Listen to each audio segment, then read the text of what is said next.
নমস্কার বন্ধুরা, চলে এলাম আজ রাতের ডিনার নিয়ে। আজ আমাদের একটু ফেনা ভাত খেতে ইচ্ছে করলো। বাড়িতে দেরাদুন রাইস ছিল, তো দেরাদুন চালের আজকে একটু ফেনা ভাত বানালাম। প্রথমে মুসুর ডাল আর চালটা ভালোভাবে ধুয়ে নিলাম।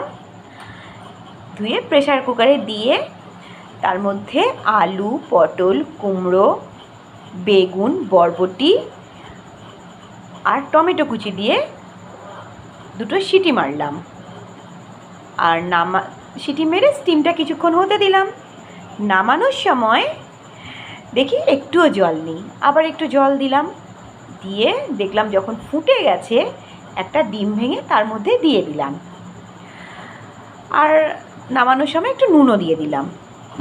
তারপর মেয়েকে এই ভাতটা একটু ঘি ছড়িয়ে খেতে দিলাম।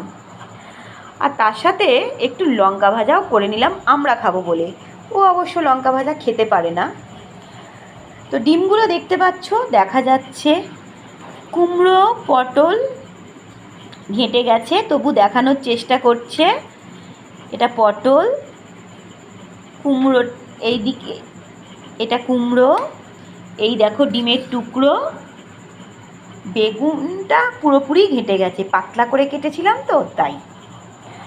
আমাদের কিন্তু এটা ভীষণই প্রিয় খাবার। তোমাদের যদি ভালো লেগে থাকে অবশ্যই লাইক, কমেন্ট, শেয়ার করতে ভুলো না।